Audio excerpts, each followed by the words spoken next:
Okay,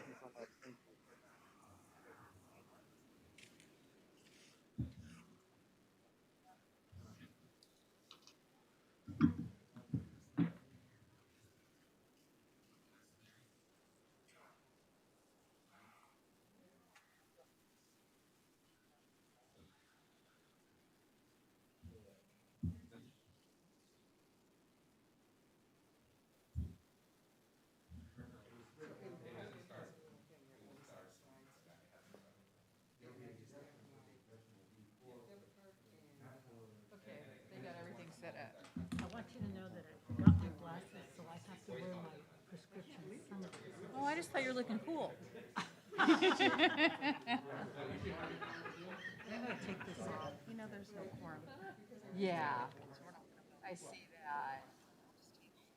Okay. We will just do whatever we want.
Correct. Well, we're not very actionable, so it's all good. We'll do our best. We have four items on our action agenda on, First page. Down at the bottom, those four. yeah. Okay, well, we'll just go ahead and get started. We are on YouTube now, so that's helpful. Okay. Woo, I love doing that. Okay, so I'd like to call today's meeting to order. Let's do the Pledge of Allegiance. Yeah, that's a good idea. Chancellor, you never get to do it. You get to do it.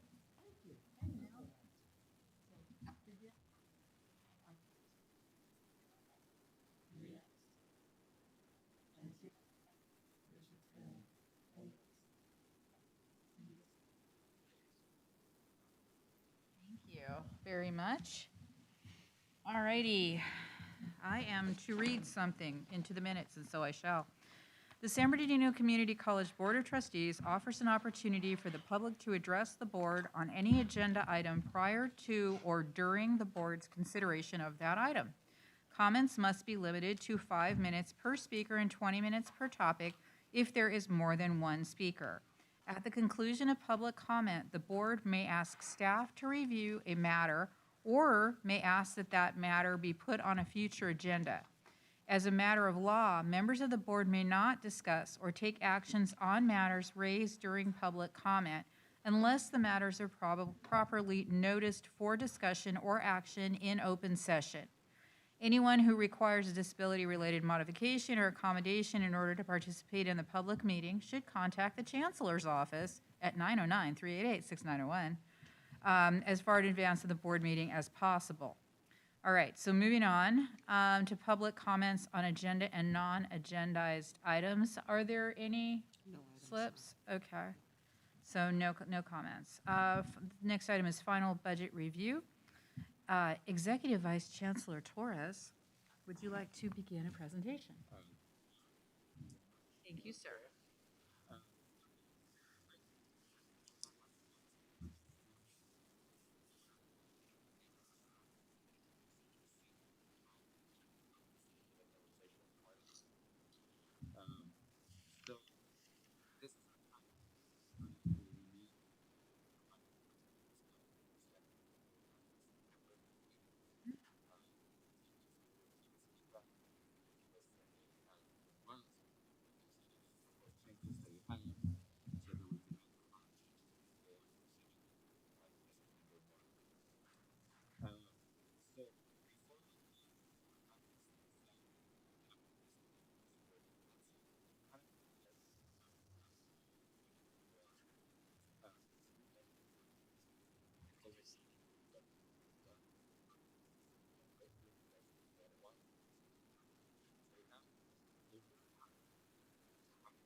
you know, I'm gonna drop on the mic at the end. So we also had a deficit factor as well, which was significant at that time.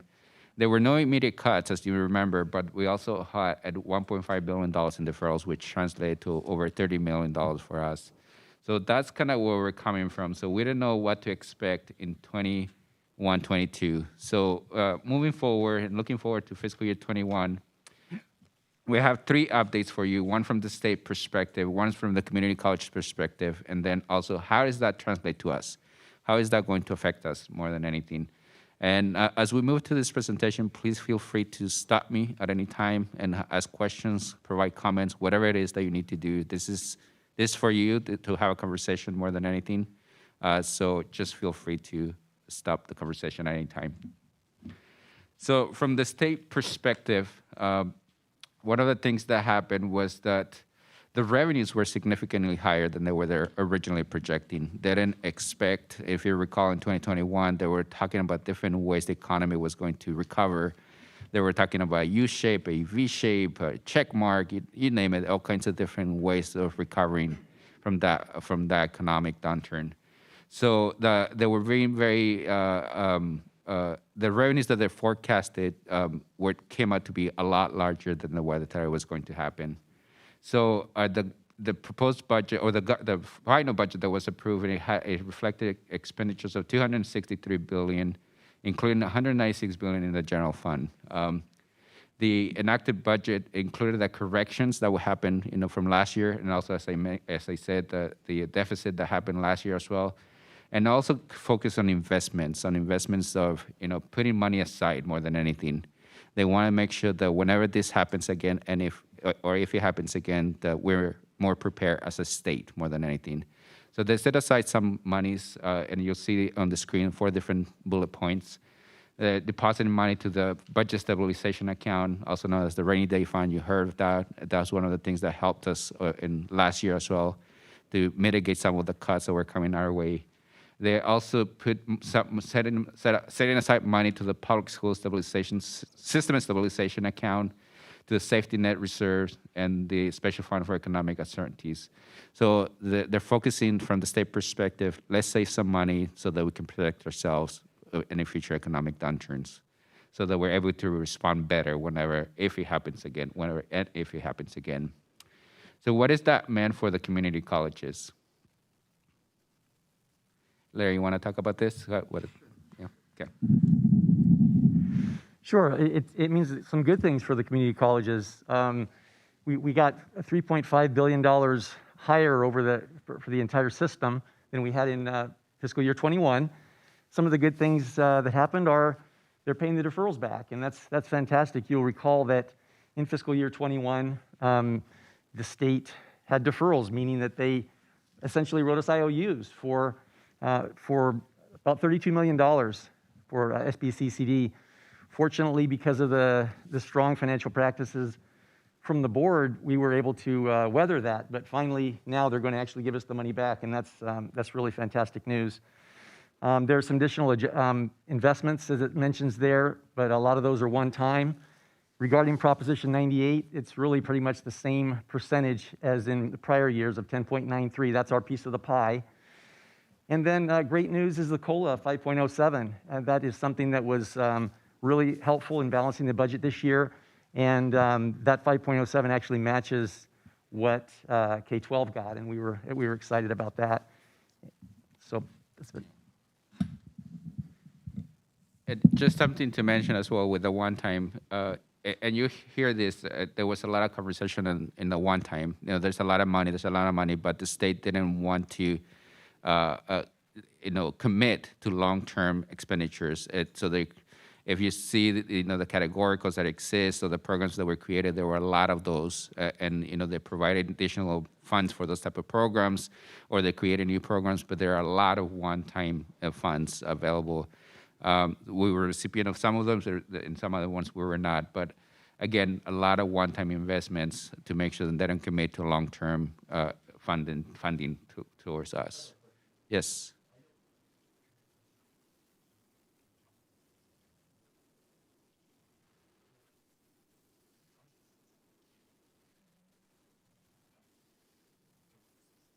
Yes.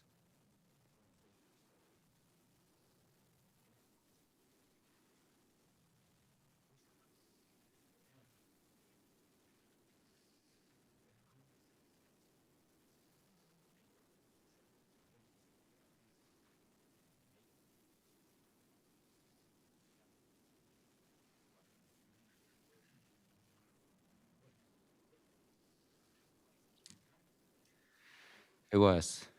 Yeah. So, yeah. So in the past, nothing against the K-12 system at all, but in the past, the K-12 system was treated differently than the community college system, and that was the originally what we saw. The K-12 system was receiving the 5.07 COLA, while we're receiving only a portion of it. So in legislation, if I remember correctly, the K-12 system has legislation that whenever they don't get COLA for 1 year, the following year is going to get paid for. So this 5.07 includes both the current year and the past year's COLA. And for us, they were only giving us the current year COLA without paying us for last year COLA. So I think we have a bigger voice as a system as well, Trustee Reyes. We have a bigger voice that we can advocate louder and stronger and more united than ever. So that we advocated for equity more than anything, advocated for equal treatment for the education systems.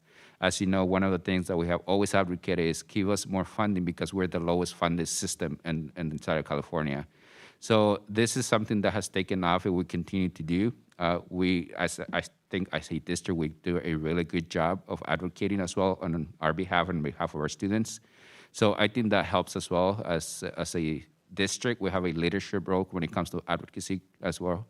So I think that's the learning experience that we need to continue advocating. We need to continue to speak our dislikes of the budget or how we're getting treated, and make sure that there's equity across the systems. Yeah, yeah.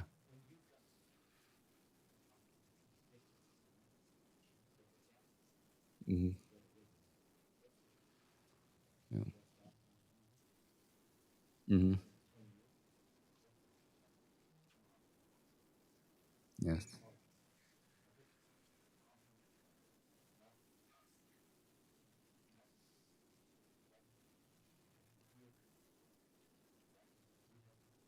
Mm-hmm. Mm-hmm. Yeah. Yeah. Yeah. Yeah. Yeah.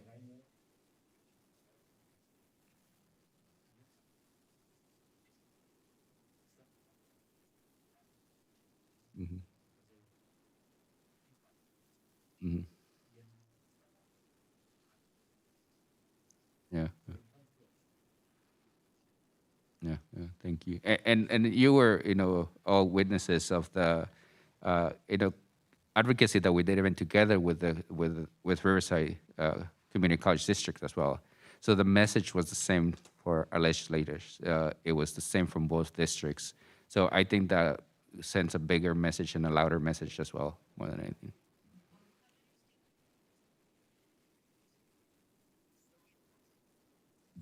Okay. Sure. I will do that. Thank you.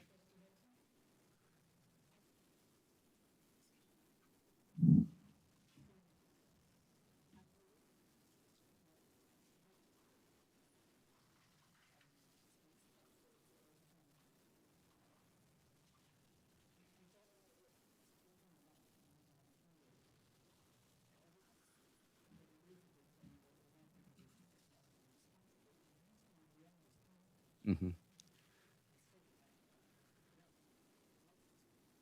Yeah.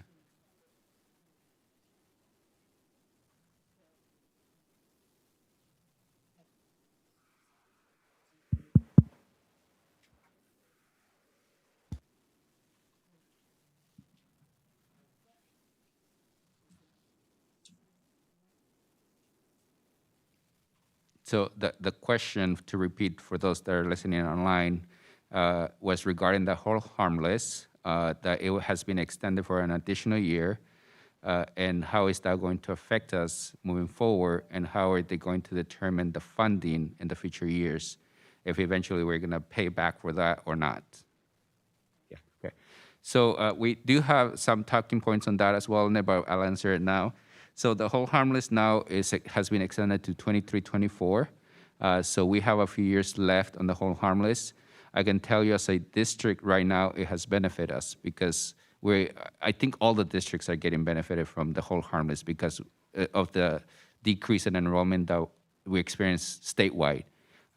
We are protected from that decline in enrollment, and therefore the whole harmless is protecting us at least a certain level of funding that we're supposed to be getting on an annual basis. Moving forward, 3 years from now when it expires, the way they're going to calculate, if nothing changes, is the FTS is in a 3-year average, as well as some student success metrics. It is based on a 3-year average, and they calculate that. There are both pluses and minuses with calculating the average, a 3-year average. The pluses is that if you experience a significant decrease in enrollment like we did this year, we're protected, right? We're protected, and that's the protection that we have. The bad thing about it is that when your enrollment is increasing, you don't get benefited from that increase right away. You only get about a third because it's a 3-year average. So they're both pluses and minuses. We're protected. So the enrollment will be calculated on a 3-year average, whatever happened in the previous 3 years. That's why it's extremely important that we continue focus on our enrollment moving forward, so that whenever we get out of this harmless, hopefully we have good enrollment numbers. Sorry, I couldn't hear what you said. Oh, Siri's asking me a question.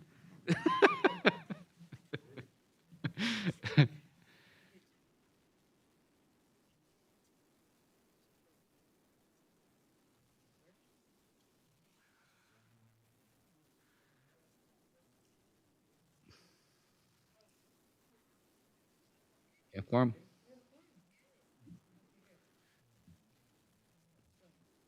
Keep going. Okay. So how is all this?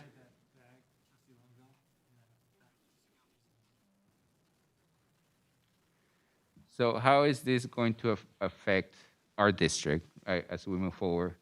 So as I mentioned before, one of the ways that we get benefit from this is that we get our money that they owe us, that IOUs. We get paid on that IOUs that they gave us last year, and approximately $32 million, as I mentioned. There is an increase in total revenues due to the 5.07 COLA cost of living adjustment. As Larry said, that's one of the things that's helping us balance the budget more than anything. We do have a decrease in enrollment, and as I mentioned that, because with a whole harmless, we became a whole harmless district.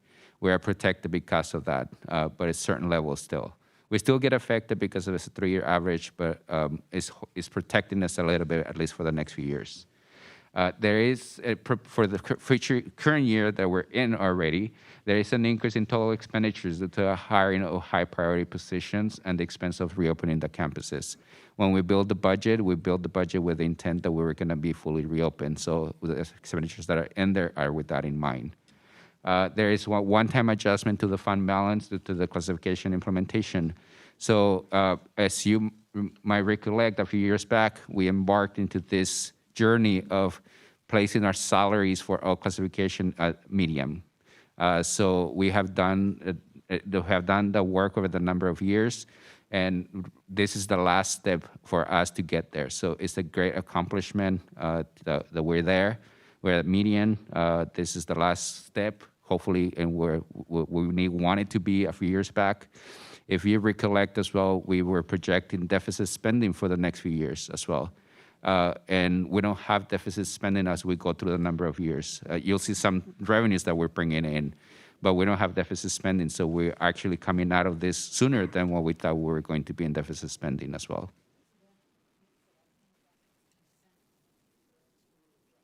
So the question is, what does that mean that our fund balance will be to what percent? As we move forward, you'll see every single year it remains very stable at around 25%.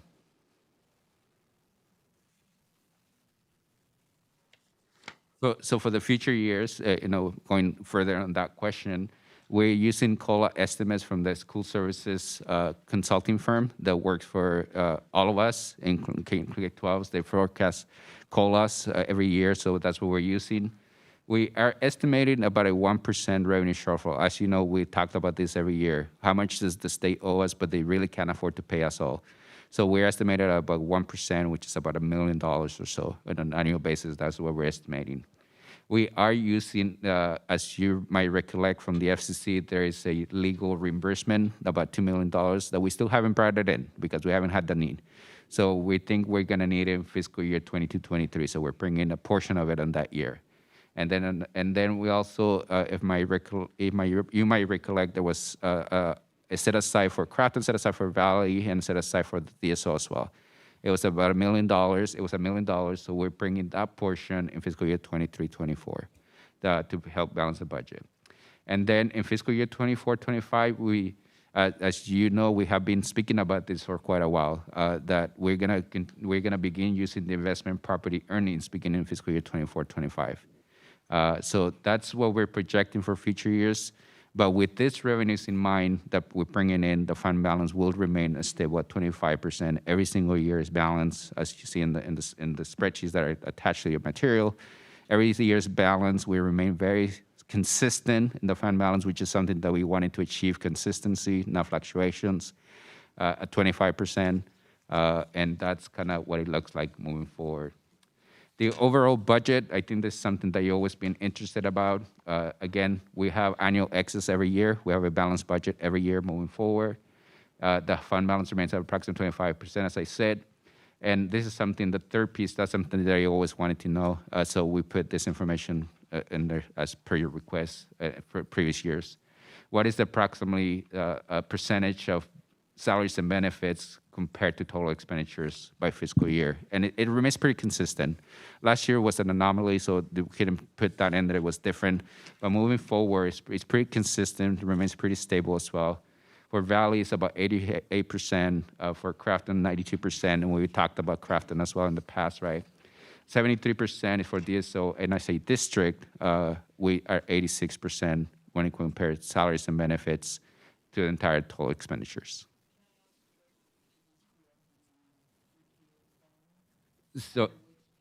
So the question is, where does HCT and KVCR fall in? Neither one of this. We have a different spreadsheet in your documents that has a different fund numbers, and that's where they reside. And we'll go over those funds in a little bit. The question is, do they get paid out of the general fund? KVCR does not get paid out of the general fund at all. HCT, the only position, there are two positions that get paid out of the general fund, which is the vice chancellor and the admin support. That's it. Everything else is grant funded from HCT.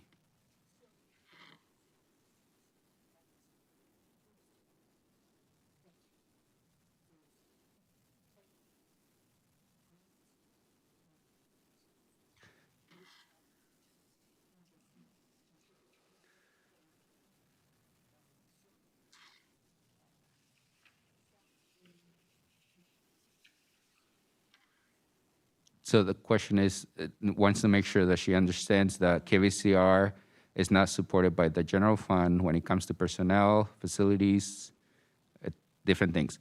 So the KVCR, and if the revenue comes from grants, yes, the revenue comes from grants, and we're going to talk about that one as we move forward. But we are going to receive a $4.5 million grant from the state, which is supposed to pay for a third, every 1/3. So we're dividing up into 3 different years. All the staffing gets paid out of the grants, the CPB, thank you, grant. We receive a grant from them. We also have our EBS license, it's called the EBS license. We have it leased out to T-Mobile, and we get an annual amount as well for KVCR. We get pledges, we get donations as well.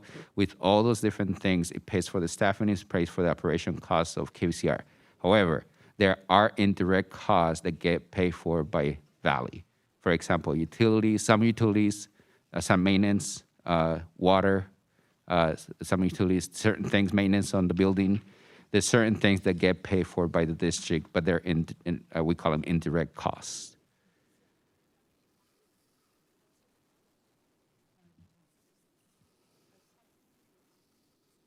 Mm-hmm.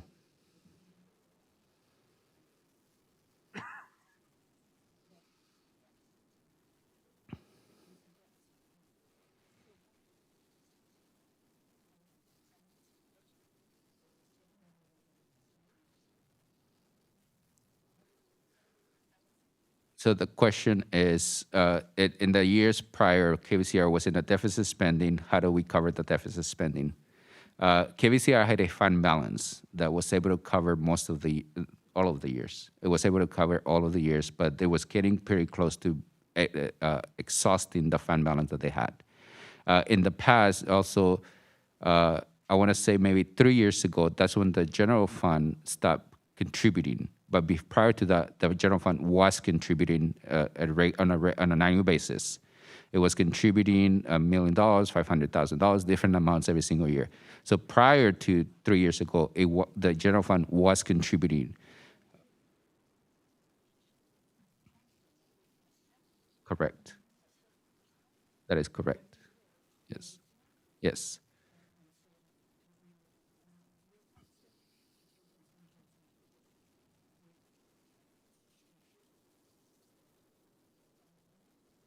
Mm-hmm.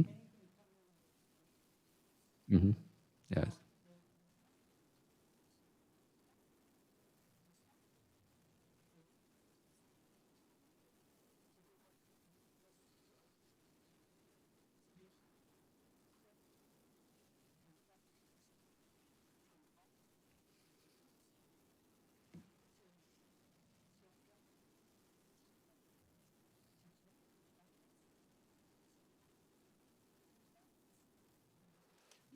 So yeah, so comments were that she remembers taking a vote on where the fund balance came from, their own fund balance, and there's some annual monies of that, and just want to make sure that she understands what it is. So you are correct. There were certain things that you took actions on. For example, a few years back, it happened twice. I want to say that the forgiving of loans.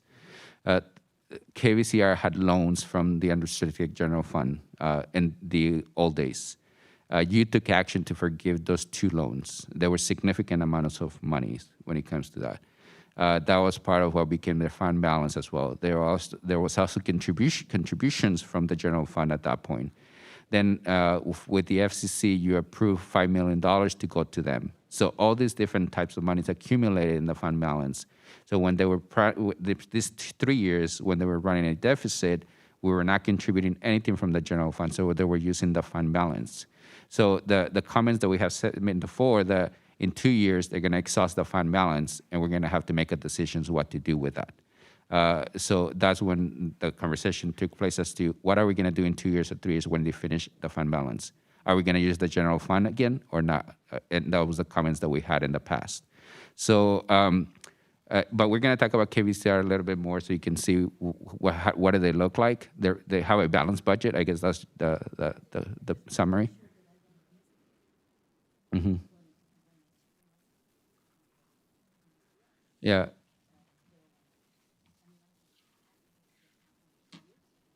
Mm-hmm. Yes.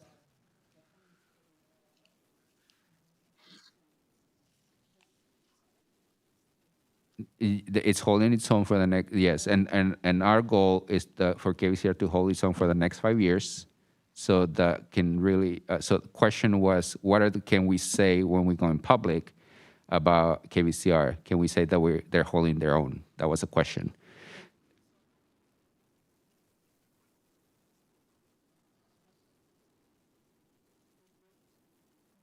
So the question was, the grant that we receive from the state will be spread over 3 years or 4 years? It will be 3 years. 3 years. 3 years. 3 years. The question is that just for NPR, PBS, and NPR? Yes, the grant the grant from the state is to cover the PBS and NPR costs for per year. Yes, for 3 years. Is Crafton still contributing to KVCR? No, they're not.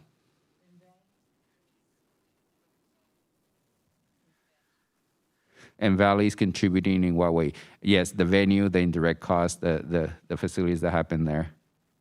And also the DSO as well, we support KVCR as well when it comes to business, purchasing, payroll. So those are the indirect costs that happen as well.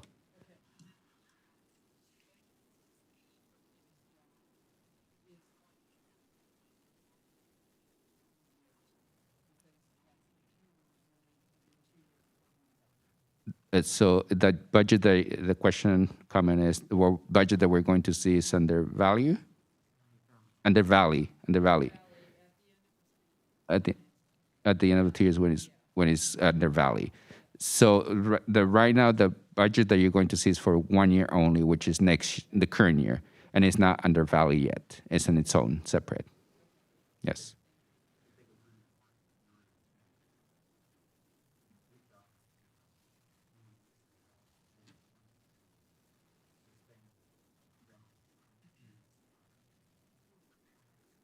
Mm-hmm. Yeah. Yeah.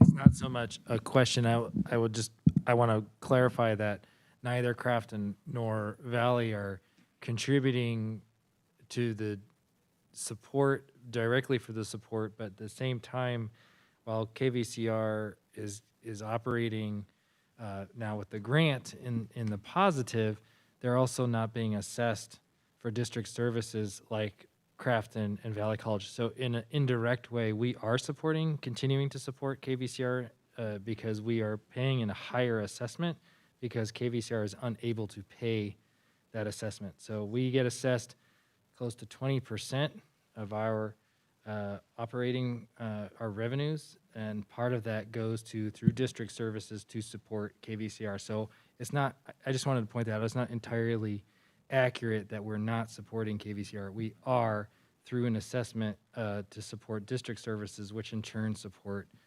KVCR.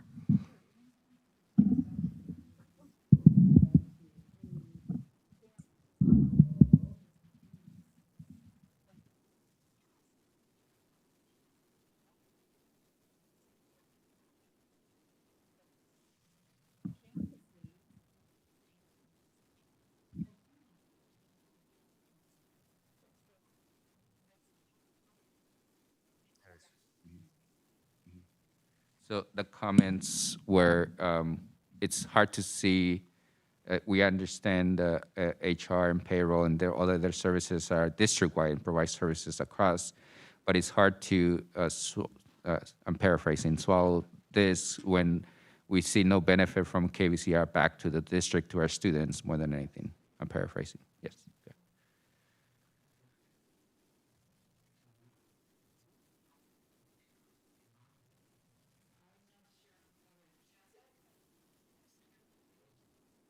Yeah.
Mhm.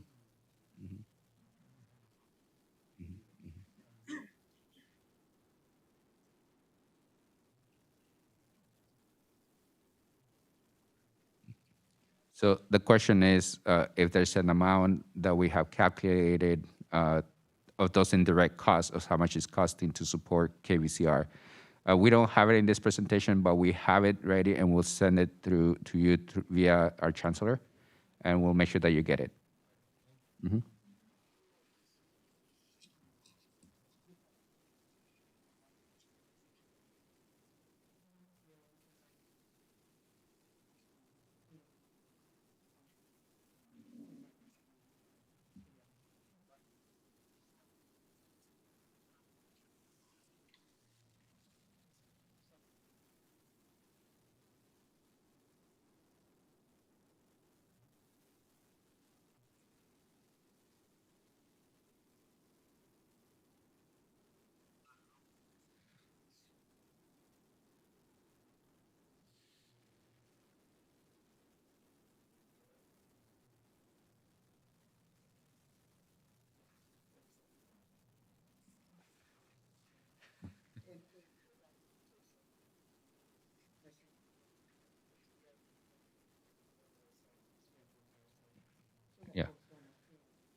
we'll delineate the line items when you get the documentation, and we'll tell you what they are as well.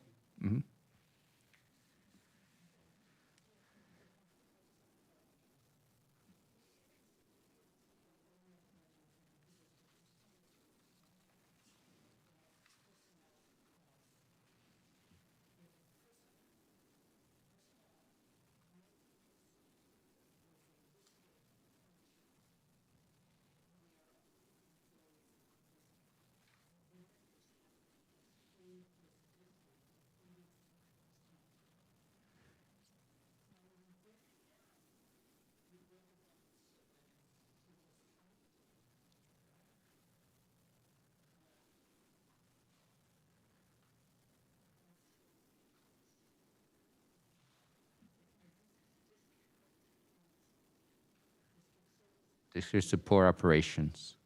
DSO stands for District Support Operations.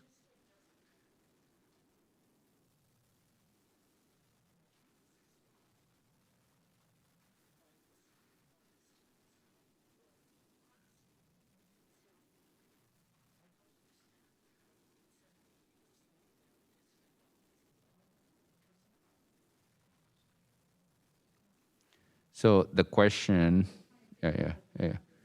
So the question is the percentages that are here. What does that mean? What is it attached to when we have employees throughout the entire campuses, locations, and how does that apply to the total expenditures? And I'll try to explain it. So we're speaking only of the unrestricted general fund. So these percentages are only of the unrestricted general funds, only unrestricted general fund. This does not include all the funds. It does not include all of the employees that we have as a district. This is only the unrestricted general fund. Unrestricted general fund, yes, which is our main source to continue operations, continue educating our students as well. They're not. The question is: are people that are in categorical are not included here? Correct. The people that are in funded through categorical or other funds are not in here. This is only a restricted general fund.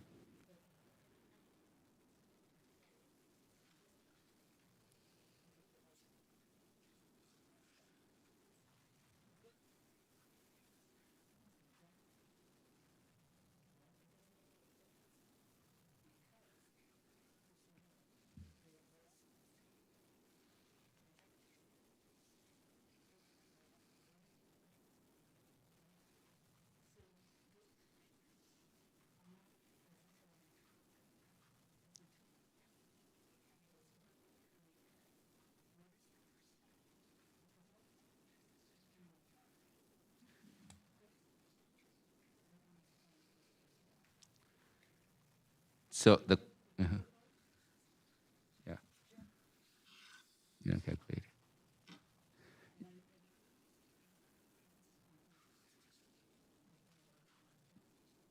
That is correct.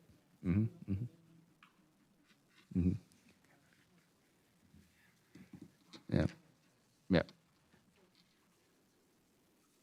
Yes, we will send that information. So the question is, the Trustee Harrison is asking about what do these numbers look like when we talk about all the funds, not just unrestricted general funds. That our district. Yeah. So we'll make sure that you get that information as well. We don't have that information with us right now, but we'll make sure that you get it. Yeah. That unrestricted general fund.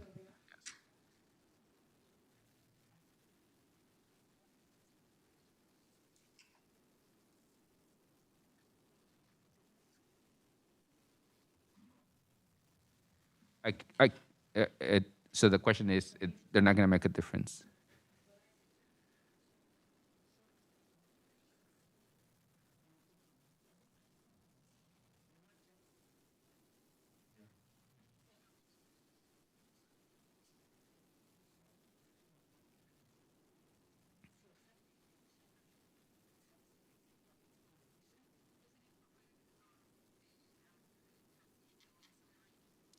Does it include the buildings revenues that we get? No, this is only unrestricted general fund. The building revenues is in a different fund.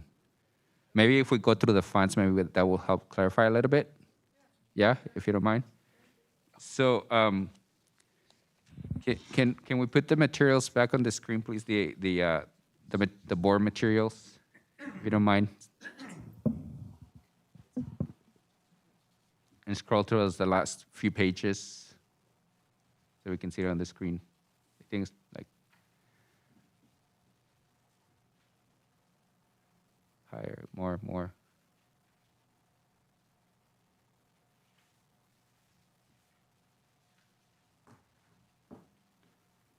A little bit more. Almost there. Right there. There you go. So this is one of the things that you have asked for in the past, and we started providing to you a couple years back, that you wanted to see the entire picture. What is it mean for our district? How many funds do we have? What do they have? What do each one of them look like? So this is our budgets, our forecasted budgets for next year for all the funds that we have in our district. So the first column that you see in there that says unrestricted general fund 110, that's pretty much the only thing that we've been talking about. That's the analysis that we gave you from the state. That's the COLA that affects the most of the operations of the district. Most of our personnel is attached to that unrestricted general fund. So that's pretty much our bread and butter, I guess, if you want to call it. That's how we make things happen. That is what we always try to strive to balance. That's why we always try to have a fund balance. So when we talk about the fund balance, we talk only about that one column, the restricted general fund. We don't talk about all the other funds. And we'll go over each one of those funds and what the purpose is, because they have different purposes. But that's the reason why that we focus so much on that one column, because it's our bread and butter. That's where we get the money from the state, in addition to the categorical stuff, which is the next column over. But that's, again, those are when we have the unrestricted general fund is when we have to follow the rules of, if we need to lay off someone, we need to do it for a certain period of time. If we need to lay someone out, we cannot renew the contract a certain period of time. But in the categoricals, it's different, right? In the categoricals is until the grant funding is over. So that's where it's a little bit different when it comes to that. It's when we hire in the second column, the restricted general fund, we hire with that intent. It's until the funding is done. Once the funding is done, then we're not obligated to continue with that employment. I guess that's what I'm saying.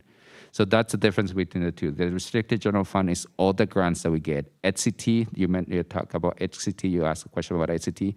That's where HCT is, because it's mostly funded, with the exception of a couple people that get quoted into the unrestricted general fund. All of the other employees are in the restricted general fund. And the same thing happens whenever the grant finishes, then either they have a new grants or our contract with them terminates at that moment. So that's the difference. So whenever we give you statistics about benefits versus personal and benefits versus total expenditures, we always use the first fund. That's the one that we talk about the most. That's what we focus on for the majority of the time. When we talk about not balancing the budget, that's what we talk about, the restricted general fund. And I tell you the reason why. So you notice in the restricted general fund is there's no net increase or decrease to the fund balance. It's a zero. It's because every single money that we get, we're supposed to spend on a certain purpose. So that's what the purpose is. We get a grant for $100, we need to spend $100 on that purpose. So that's why you don't see a surplus or a deficit in there, because again, every penny that we get, we're supposed to spend on with that purpose. So that's what that restricted general fund is. Then we move on to the bond interest redemption. That is not even maintained by us, but we have to carry in our books. It's maintained by the county superintendent of schools and the county treasurer. They are the ones that determine the amounts, and these are the amounts that we use to pay back the bonds that we have, Measure M, Measure CC. And some will Measure P, no, not Measure P anymore. I think we're done with that. So Measure M, Measure CC, this is the amounts that they use to pay back the investors for that. So we don't even manage it, like I said, but we need to report it, basically, because that's our responsibility, our books. It needs to be recorded somewhere. It's our books, so that we record that. So you see that breaks even as well. There's no surplus or deficit in that.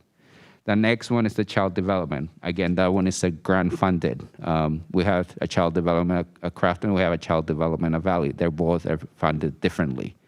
The Valley one is more state. The Crafton is more localized. So, but they get coded into this child development fund. And again, you'll see in there, money that we get, money that we're supposed to spend on on that purpose. And that's what you see is it's $0. And then you will have the capital outlay. The capital outlay is when we take care of the deferred maintenance, when we take care of our buildings, the maintenance of it more than anything. So that's, money that we get from the redevelopment agents, the redevelopment monies that we get, and then we code it in there as revenue. And then we have some expenditures that go along with it. So you'll see in that we actually have a surplus in there, 623, and which is good because we need to replenish our fund balance. We have $4.1 million. We need to start replenishing the fund so that whenever we start taking care of deferred maintenance, we have money to take care of deferred maintenance as well. So that's what that fund is. And then you see the bond measures M and measure CC. This is where we spend the money. So remember, the other fund, the bond instance redemption, is where we pay the money to the investors. So the other one is where we spend the money that came to us. This is where the construction takes place. So all those buildings that we're building, the city building, the PAC, the new PAC, the instructional buildings, all the buildings that we're building, they're happening out of those funds, 435 and 445, the bond measures M and C. And those you're supposed to see a decrease because what happens is we get a big influx of monies initially, and then we spend the money out. So it's kind of spending the savings, and we're supposed to be doing that. So that's what that is. Then you go into the cafeteria. That we only have one cafeteria. That's a valley. Again, it's a break-even transaction or purpose that we have. Whatever money they make, that's the money that they spend out. They have some fund balance. They have $105,000 set aside for for whatever they need it, but they're supposed to break even as well. Can we move over next, please? Then we have the investment properties, right? You asked about the investment properties that are included. No, they're not included in the restricted general. It's a complete separate fund, and you'll see in there, we're expecting to receive about $4.6 million in revenues, but we're expected to spend about $2 million of that. So we have a surplus in that fund, and we want to keep having surpluses in that fund so we can keep accumulating those monies, and then eventually, hopefully, invest them or reinvest them or use them for some other purpose, whatever it is. Then we have the workers' comp self-insurance. As you probably know, we are self-funded. So we've been putting money aside, and then so we charge we don't charge our employees, but we set aside money per employee. We set aside money per employee, a certain amount per employee. So you're seeing that we're expecting to set aside close to $2 million, but right now our workers' comp self-insurance is costing us about $3.7 million. But there's a reason for that, though. The reason for that is because, as you know, our Vice Chancellor of HR has been cleaning those old workers' comp. And part of cleaning those old workers' comp come at a cost. So that's what the cost of us cleaning those workers' comp cases. Eventually, at $3.7 million, once those workers' comp cases are finished, then that amount will get reduced. But you'll see in that right now it's running a deficit. And again, it's on purpose because we set aside money before. The fund balance was $5.5 million. Now, at the end of this year, if everything runs or goes according to what our plan is, we'll have a $3.8 million fund balance in there. And again, that's now together with the unrestricted general fund. Retiree benefits, we generated $280,000. Yes, question.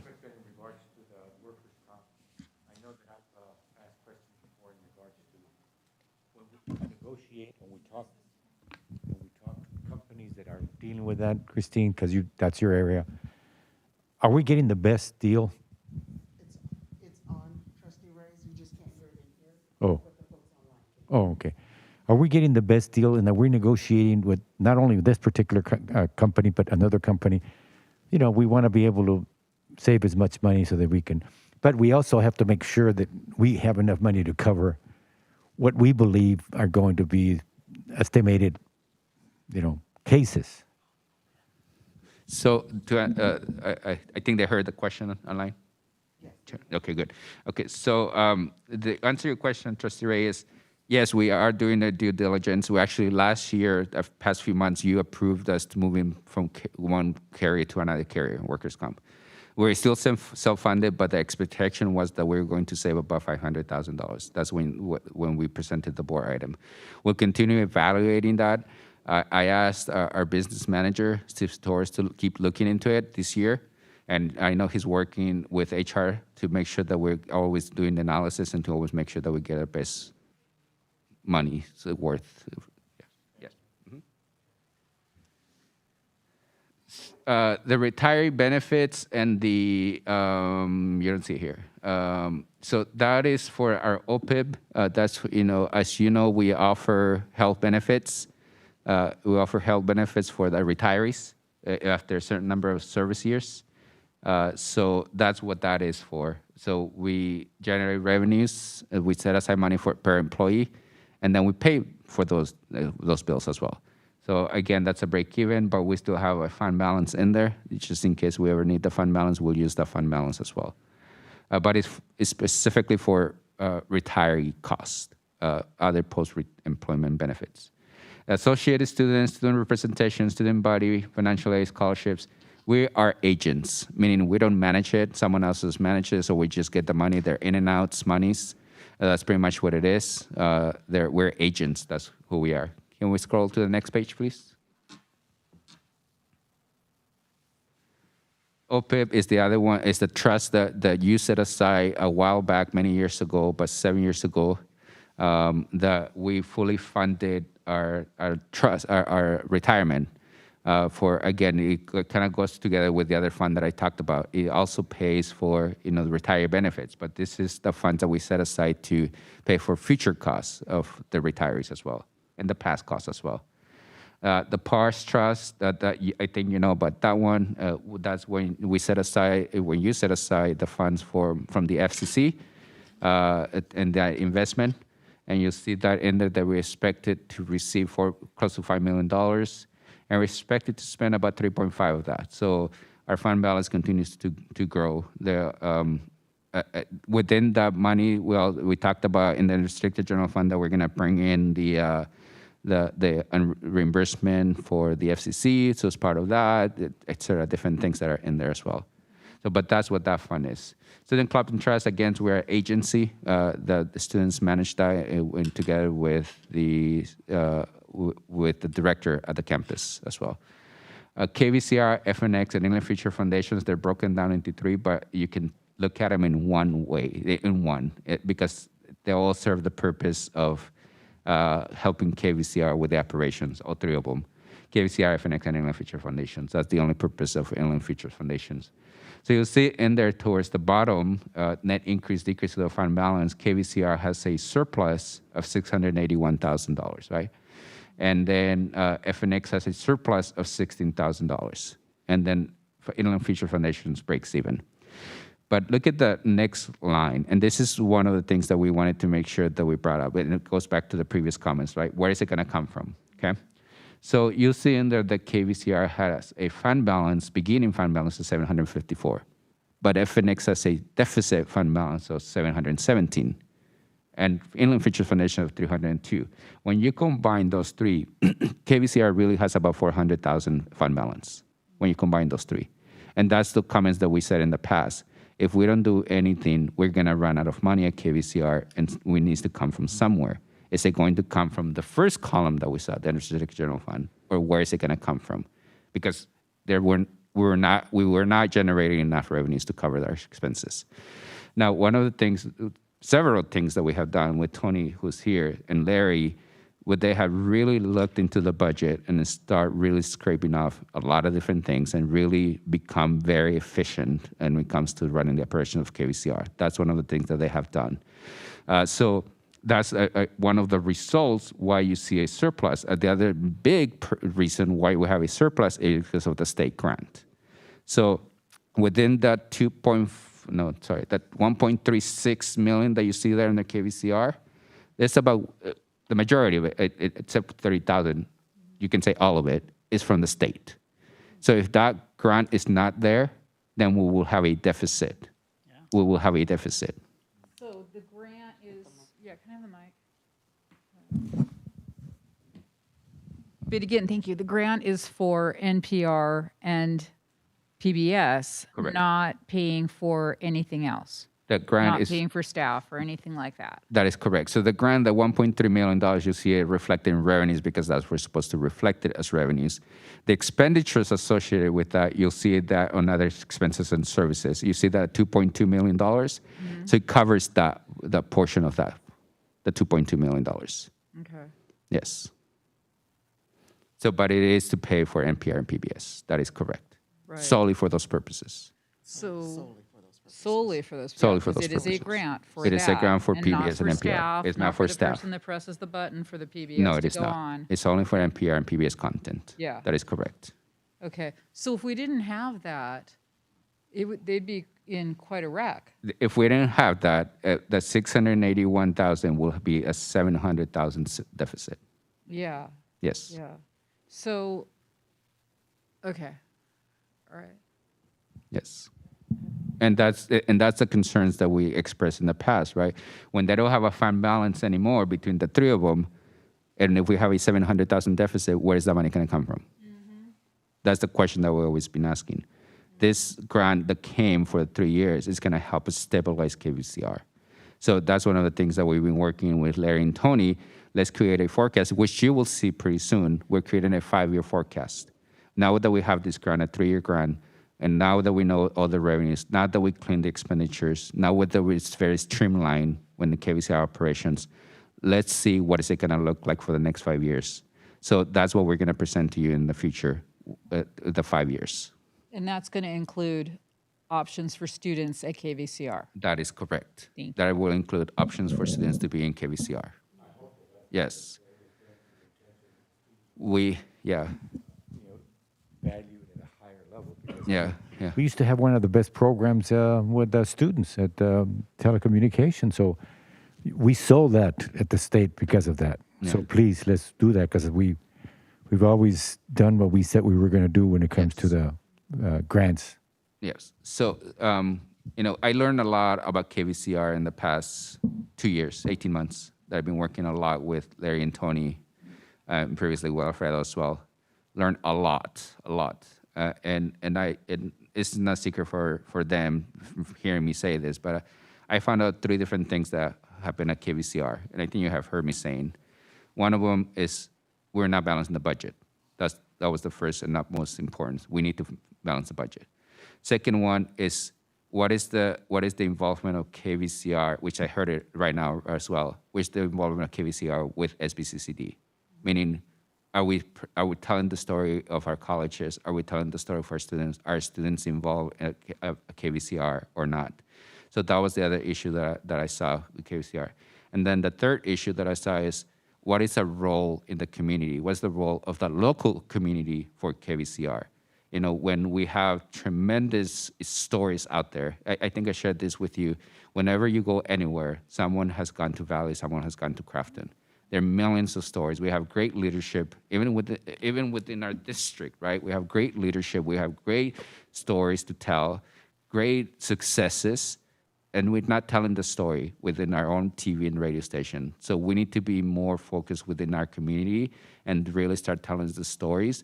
We talked about local news, right? As well, we don't have representation anywhere. You watch TV and everything is about LA or Orange County and nothing about San Bernardino, nothing about the Inland Empire. So those are the 3 issues that I saw, right? Community engagement, I call them kind of community engagement, SBCCD engagement, and the budget. Those are the 3 issues that we saw. So we are focused on getting those 3 corrected. I just had a meeting with the staff of KVCR this week, and those are the 3 things that I mentioned to them as well. Those are the 3 things that we need to work on.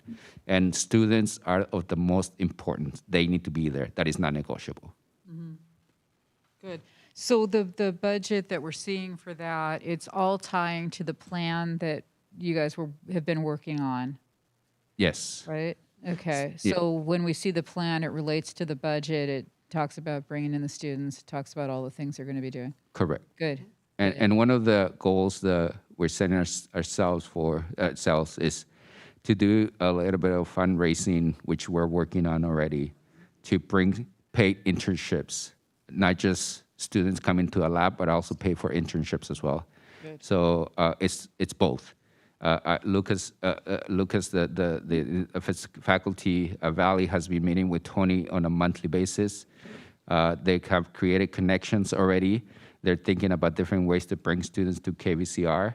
And also, again, we're not looking to fundraising some monies, which is not here, which we don't have here, but to bring paid internships to students. Yeah. Yes. That's, KVCR will be different in that way. There will be students there, they will be participating in it.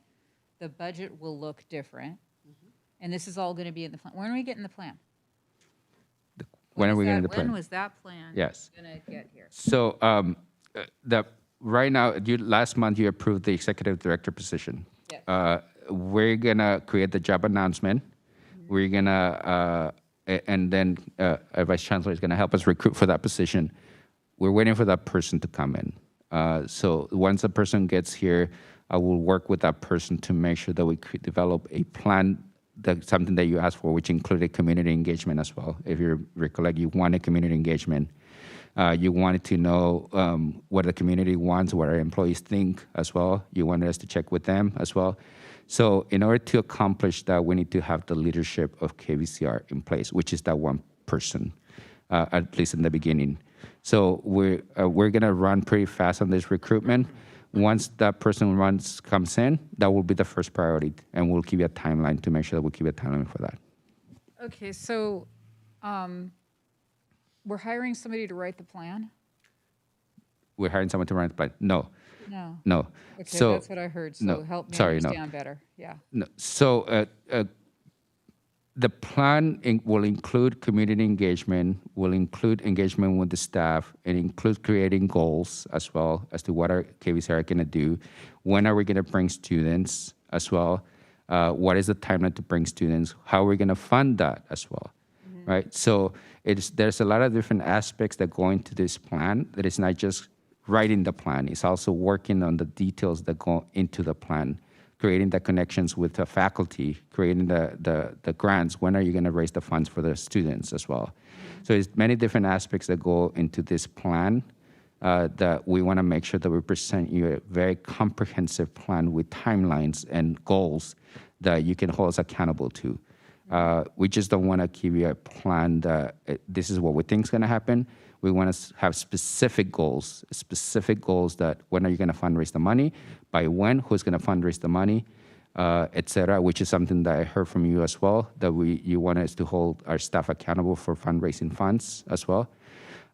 So it's not just writing the plan, it's all the details that go along with it, all the research that goes along with it. Yeah, I as don't know well. about my colleagues, but I have issues with, we're gonna hire a person to write the plan. So, because I know you guys have already worked on the plan, there's already been plan work done. I just am uncomfortable with it being written by the new person. So, but that's not what you're saying. No. That's, okay. If I can just chime in just for a second. I think what Vice Chancellor Torres is saying is that the more we dig in to KVCR and the more we talk with the staff and the more we hear what you all want as part of the KVCR plan, the plan becomes more complex. And what we don't want to do is put forth a plan and it not meet your expectations. Right. So since the last time we spoke about this and the delivery plan, we have dug in. I think everybody within cabinet has dug in on their portion of this and how we're going to produce the plan.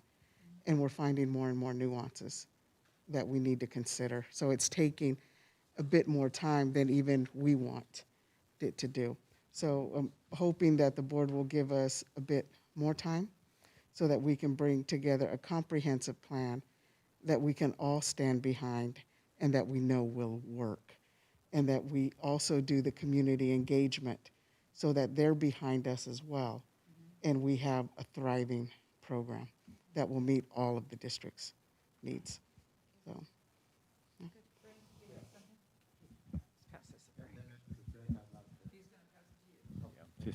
I think that our comments, our concerns for KVCR was very clear to us, and we responded in a very positive way, especially in the state level. I just want to make sure that people that came and were very outspoken about don't do this and that they get the message that we're all working together. They should be part of the solution. And community engagement means not just go talk to your friend and support it. No, support it financially. Maybe that's where the fundraising comes in. So because we're with them, but I also don't want to make sure that people understand that our students should also be able to do whatever they need to do by going there, whether it be through the academy, the Media camp. institute. I think it's a wonderful idea, and we want our students to know we don't want the people that are currently working there that they have control of that. They don't. I went over there. I need to go see it again. This is before the grant. Now I think we have a little bit of stronger voice and holding them accountable. They should do the job as well for the right reasons for the students. So we're here to try to help the students, and I'm glad that we're going to hire this person. Like Ann says, we want to move forward in we have a golden opportunity to be able to. We're just talking about the state. There's available funds at the federal level too, and this is where the partnership comes in with Haku. They're working on that, so they're going to be able to tell us that. So I feel very optimistic, but the leadership is going to be really important. Jose, you and Diana and Kevin and all the individuals that are helping us out. You guys play a major role. Thank you, Frank. And I understand this microphone is not being heard in the room, but it's being heard outside. So I just wanted to, as I'm listening to the presentation that Vice Chancellor Torres was making, I may be slightly too sensitive, and if that's the case, just tell me so. But what sounded like to me was that the community engagement portion of those three areas of KVCR that you focused on sounded to me like the biggest potential you saw in there was telling stories of graduates of Valley College, which is an interesting thing to many of us, and particularly some of the extraordinary stories. I mean, Jack Brown, Sater Brothers. We do have some outstanding stories, no question. But I don't think there's anywhere near as much interest in the community in stories like that as there is in current news activities that are not covered, unless it's a big crash or a murder, that are not covered out of the LA media that most of us depend on for news coverage. And that's where, when it comes to community engagement, that's where I see the absolute number one priority. And I'm going to be real frustrated if we're going along here and we start producing biographies and stuff like that, and we're not getting that news out there. I'm real hot to see news on the air with student involvement. Thank you.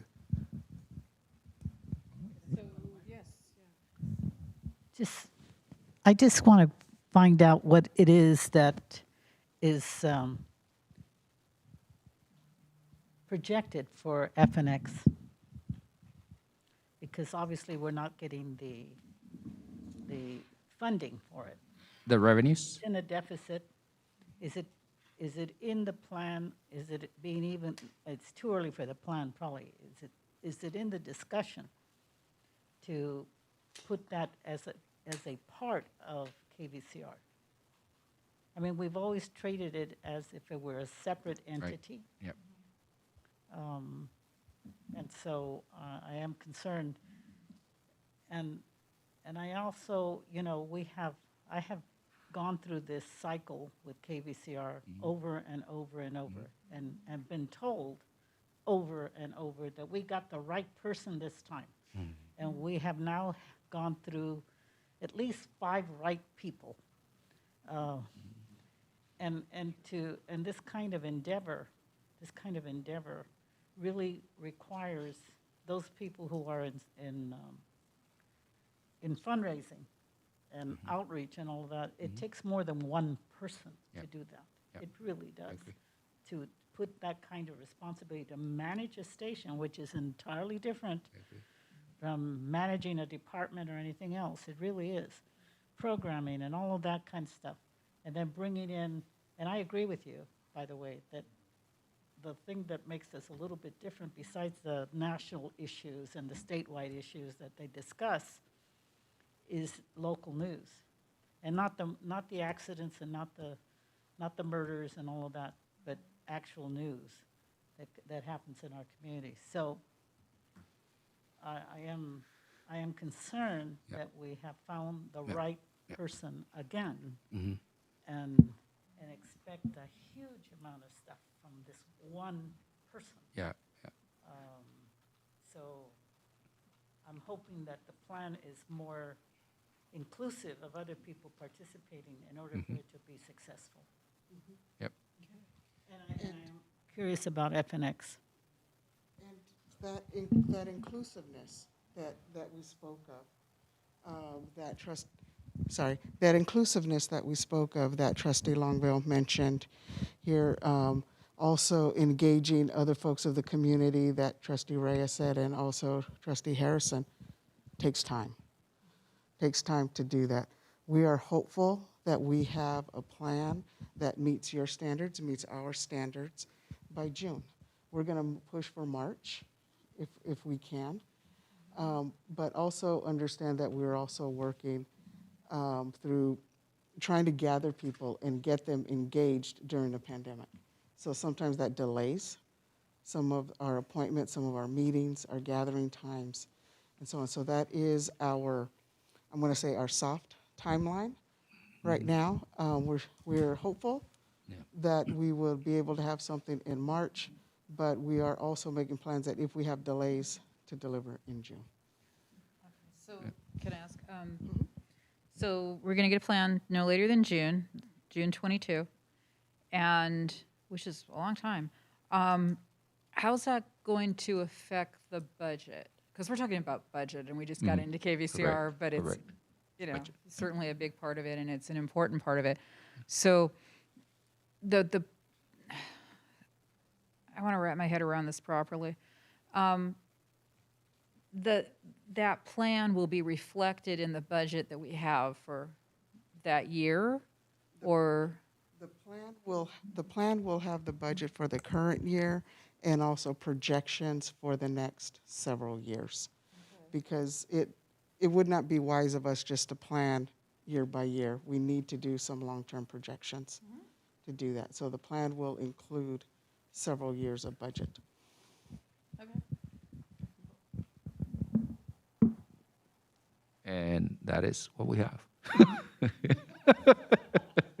So FNX, I think you wanted to know about FNX, those revenues. So there's $120,000 that they generate in pledges. And then the other $450,000 comes from the endowment that is set aside, $9 million that is set aside. Underwriting, sorry, it's underwriting, not pledges, underwriting, sorry, thank you, Larry. It's underwriting, the $120,000 is underwriting. And the 450 is the gains from the endowment.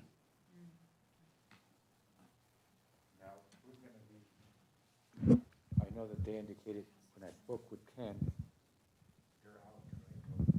they're not going to contribute. San Manuel has not contributed for the past 2 years. And yeah, correct. And, I think Trustee Harrison mentioned something we always kind of treat it differently, but it's part of KVCR. It is part of KVCR, and we're going to focus on that and supporting 4 channels that we have, plus a radio with the staff that we have. And that's part of us becoming more lenient, more lean, more effective, and part of working together as one team rather than the team of TV, the TV of radio, the TV of FNX. It's one team working on all aspects of KVCR. And that's what we're going to focus on as well. And the budget is reflected of the position as well. And the goal is, Trustee Harrison, to answer your question as to the expectation for that one person, you are correct. It requires a lot. And the position that you approve, as you might recollect, is a different title. It's not the general manager anymore. It's an executive director. And that's the difference between the job descriptions. An executive director is a different role. It oversees the operations. It oversees the fundraising. It helps with the fundraising. It helps with the local outreach. It helps with the community. That's what the executive director is. And then within the operations of KVCR, there will be an operations person that focuses on the technical aspects of running an NPR and PBS station. Yeah. And then there will be a fundraising person that will help with the fundraising aspects as well, to make sure that it's not just one person doing it all. We understand, we see it, that it's not, we can't put those kind of expectations on one person, because I think it will be impossible, and we'll be setting up the person to fail. See, that's why I think that if we had these ideas already, I think our relationship with Samuel had been strong. We kind of lost it because of the people that were there didn't really follow through, and they didn't completely drop us, because we still have a relationship. I know that when I spoke with him, he was more interested in, maybe Valley College and Crafton Hills College can prepare the future workforce, because that's what we're doing now. They shifted, but I think that if they see a value in this, they may be able to kind of continue to say, hey, they're doing it good, because it goes back to what John is saying, is that it's going to be more local, and people are going to say, wow, this is good. Yeah. So there's going to be a lot of importance given to that individual that's going to have to deliver, but we're all going to do our share. So thank you for presenting that, but work with that individual. FNX is the only indigenous channel that exists. That's what I'm saying. And I keep telling staff as well and everyone, we have a gold mine when it comes to FNX. We really need to start focusing on really maximizing that asset that we have with FNX. So how are we going to maximize it? And how are we going to support FNX as well? Because in the past, like I said, it was a separate fund because the grantors asked us to keep it separate. But we don't have the grant anymore. So now we need to start thinking of it as one KVCR with 4 different channels, 1 radio station. That's what we need to focus on. We're going to really work with James. James is exceptional. He's taken a lot of good leadership when it comes to being the first name and all of that. We're going to have it as a maybe go back and still have some of what continue to support us. Because I know they're a little bit disappointed. Okay. Yeah. But that's what they're really Yeah.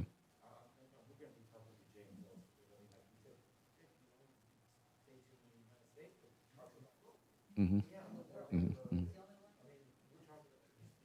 Mm-hmm. Mm-hmm. Mm-hmm. Yep. Yep.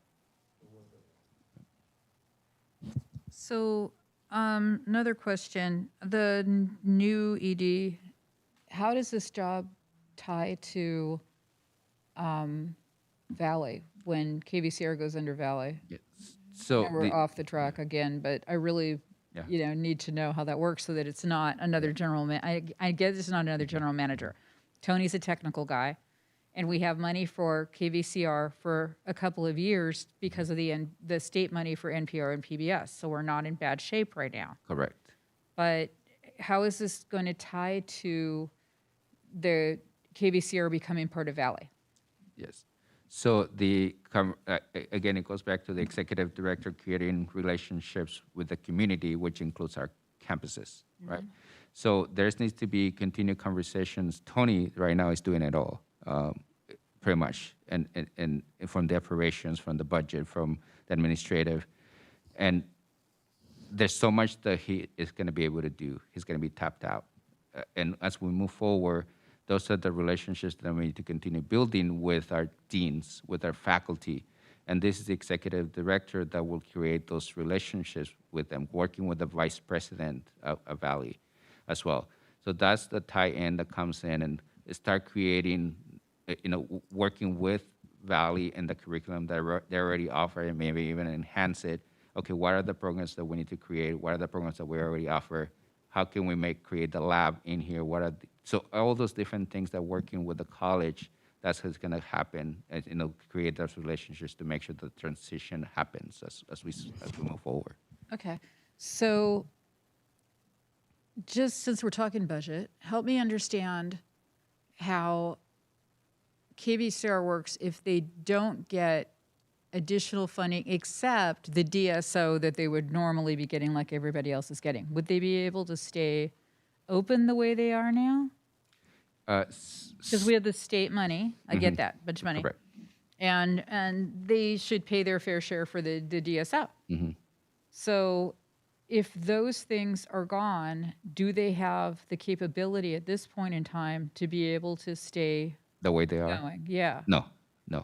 Okay, so that money is coming from, So the grant, like I said, the grant Yeah, is 1.3 million this year, Saw the right? grants, yeah. If the grant $1.3 million wasn't there, Mm-hmm. we will have a deficit at KVCR of $700,000. yeah.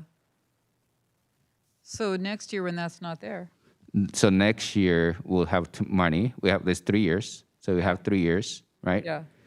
It, Yeah, the well, 3 that's year. the NPR PBS part of it. Correct. I'm just thinking about the staff and everything else. I just want to make sure that we've got a plan that addresses budgeting them properly. That we're not approving a budget that is just pulling from campuses without giving back to campuses. Yeah. No, this we're not pulling anything from the campuses right now from here. Besides the indirect costs, right, that we talked about, the DSO, the support that we provide to KVCR, Right. all those indirect costs. But here, this is money's the budget that is for the personnel that we have at KVCR. It includes the revenues that come to KVCR as well.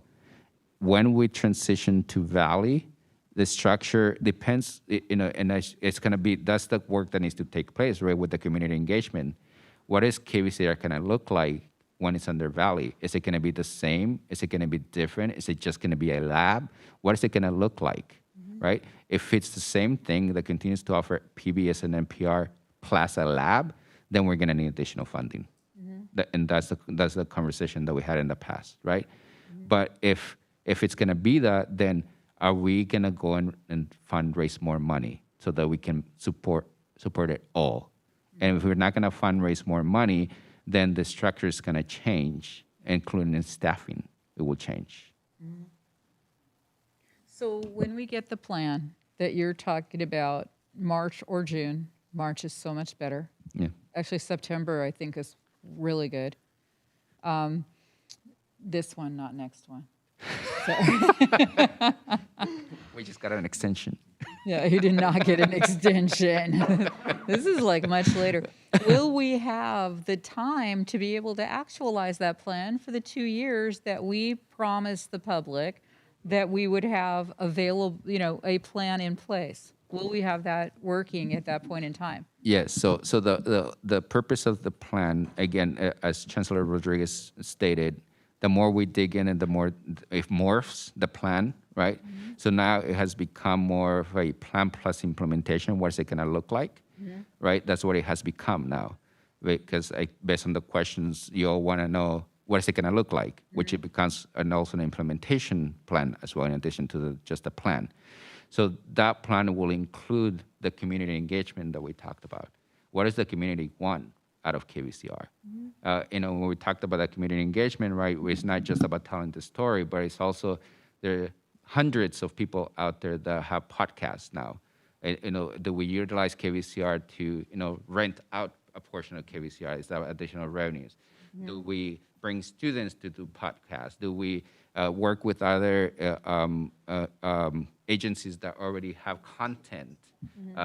So what are the different things, the purpose of KVCR? The plan is more than a plan now. It becomes an implementation, and also with community engagement portion of it, so that you know what the community wants out of KVCR as well. Cool.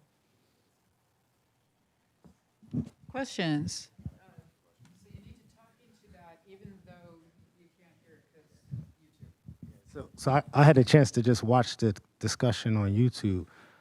I don't feel like we could afford to wait until June for a plan. I think we asked for a plan back in December, and so that'd be, was that 2 years? that'd be 2 years, right? And so, yeah, like to me, that is like helps. I just don't understand how, like to us as a board, how does that make us look if we go along with that? It makes us kind of look flighty because it's, and I understand we've been in COVID and you guys have had a lot, but why can't the people at KVCR write the plan? Like, what are they doing all of this? Like, what have they been doing all from December to, what would be the result if we follow, and this is a hypothetical question, if we follow San Manuel and we pull all of the KVCR funding out of this final budget and don't approve it until we get a plan, how soon could we get a plan if that was our decision today? Answering the hypothetical. Hypothetically, because think about what you just said. San Manuel pulled out, right? They pulled out, and they're really prudent at what they do. How do we justify continuing to support this? So, And just in what world do you fund things with no plan? We keep doing that, and we have not held you guys accountable because December we had this conversation about the plan. We weren't happy. And now we're all the way in, this is August, and then you're saying, well, you won't get one until June. And so it's, to me, I'm like, there's at least 15 people at KVCR every single day. I'm assuming they're there every day. What are they doing? Why haven't they been directed to put together a plan? Why do we have to wait until we get an executive director? I just don't understand. I don't know if you know how that makes me as a trustee look. I look flighty and foolish and like I don't understand how to run a business. And I know we're an educational institution, but we're still a business operation. And so it just makes me look like I shouldn't be sitting here. Like I can't hold you guys accountable. So if we defund KVCR altogether, what's the impacts and how do you move forward? If we follow San Manuel's lead, because they have set the precedent, they're not funding it, why should we keep funding it?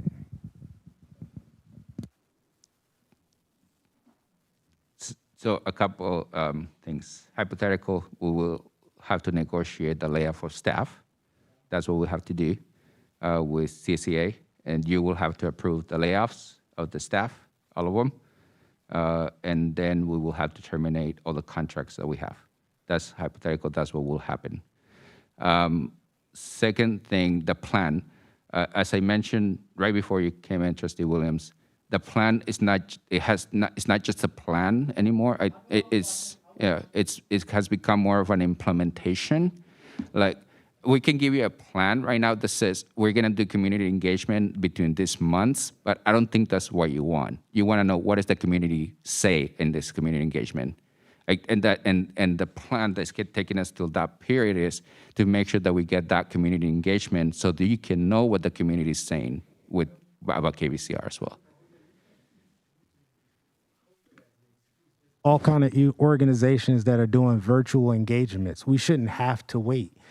To me, it feels like KVCR is not a priority in this district anymore. It's just not a priority if we got to wait 2 years for somebody just to write up a plan. That to me says it's not a priority. And then how much money is it in the budget for?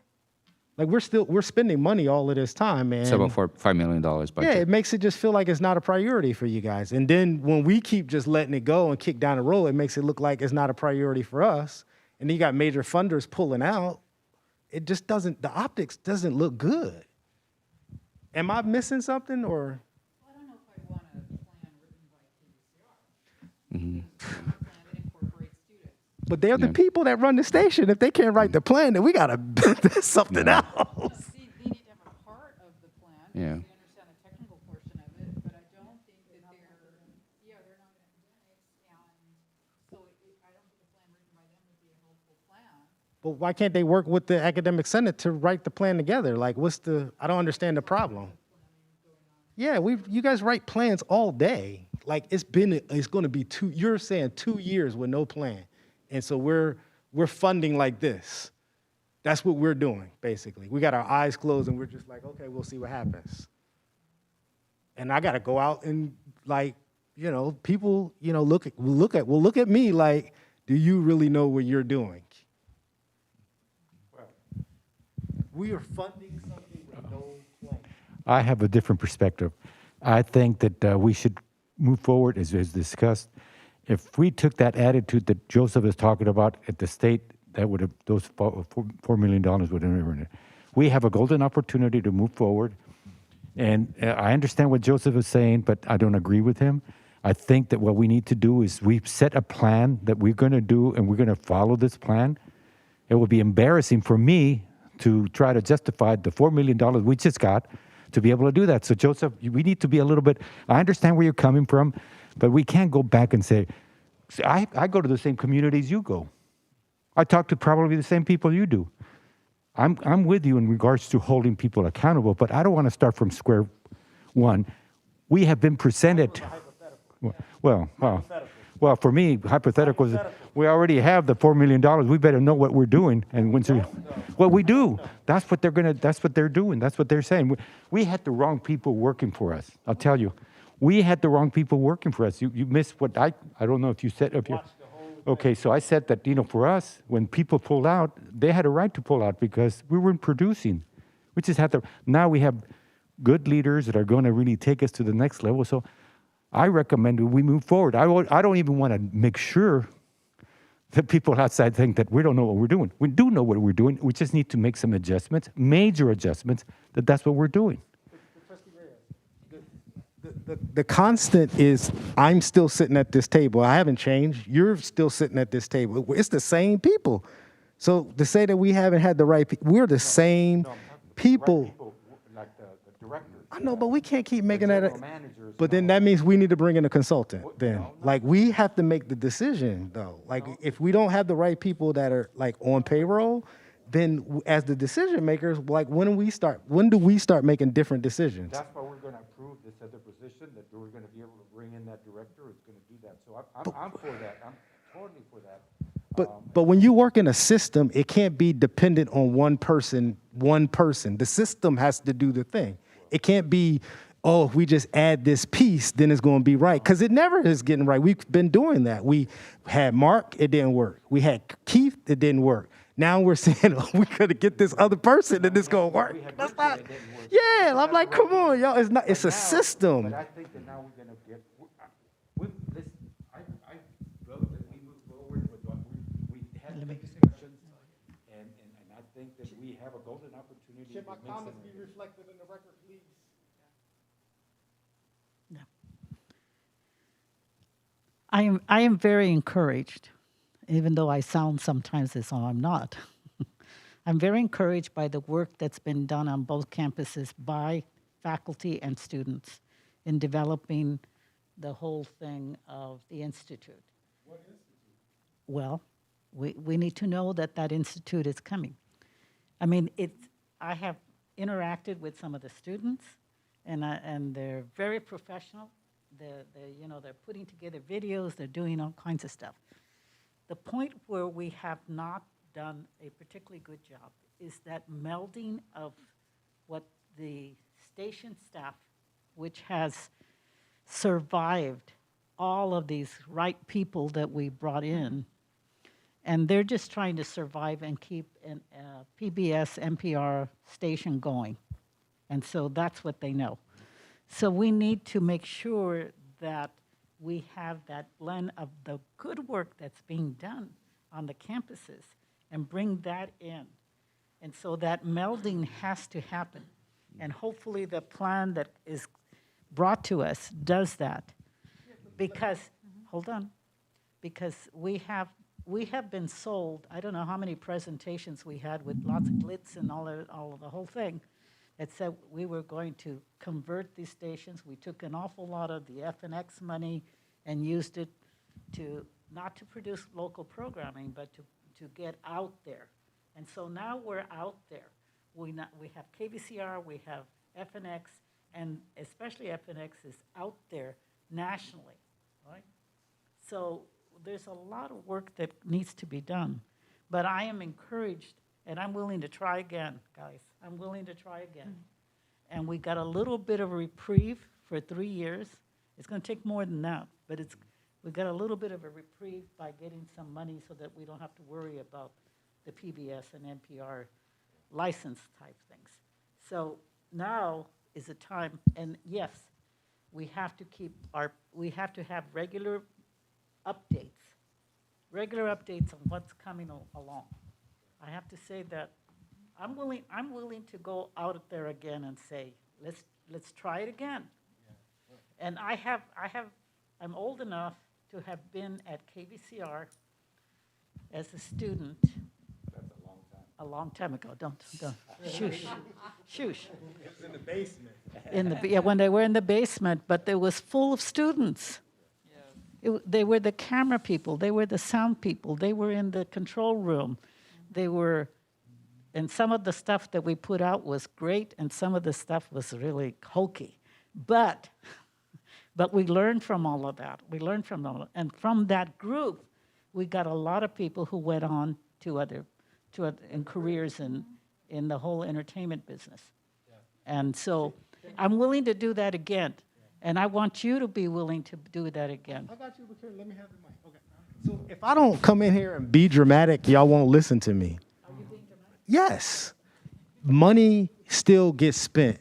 He was talking about news a year ago. All I'm asking for is a written document that visualizes what you're doing. I'm not talking about the work that people are doing, but waiting 2 years for a written document in an educational institution, to me, is unacceptable when we got people that write all day long. We had the outline, and I just think that the document is important so that we know where we're going and that we're not just continuing to say we're going to keep trying and getting the same results. It's frustrating being in the same place. We got $4 million. But the public still expects us to be efficient with the resources. We can't just look at it like it's just numbers and, well, we got 4 million, so it's cool. Like, we got to do better at what we have. And the document is what you guys committed to. That's what I'm focusing in on. I'm being overly dramatic because I'm saying to you, the document is important because you committed to doing it. Another year, I think, is not acceptable to me. I think that we should say, pump the brakes on releasing resources until we get a plan. Now, that's probably more dramatic than what y'all want to be, but I'm trying to emphasize, how do we count on things when you don't do what you say, or even at least communicate it? Like, we should have heard this. It was December. We remember we had the argument in December, me and Stephanie, and then we talked about it again, and then now we're in August, and you're saying June. That, to me, I don't see how that can fly. Like, I hope you don't let the people that work under you do that to you. I hope you're not letting them do that to you. Please don't let them do that to you. Don't let them do that to you, please. Were you asking? Yeah, thank you very much, Madam Chair. I share as I'm sure all of us do to some extent, the frustration that Joseph talks about, and sometimes it gets very intense. I look at how long exactly what you've been saying, Joseph, how long we've been working on this plan, and I think, are there Taliban out there shooting at us as we're trying to do this? What the hell's the problem? I don't understand here, Okay, I know we've got COVID like everyone in the world, but this just seems like it seems like we're slogging through molasses in everything that we're doing with regard to the improvements at KVCR. And I think part of the problem is inadequate communication of things that actually are happening. I think, now correct me if I'm wrong, but I think we actually have some tiny amount of students being instructed in some aspect. Is that not correct, that it's now happening right now? On the campuses. Yeah, but in connection with the broadcasting operations, that we're starting to, we're supposed to, I thought this coming session, I thought that kind of a class was going to be going on right now.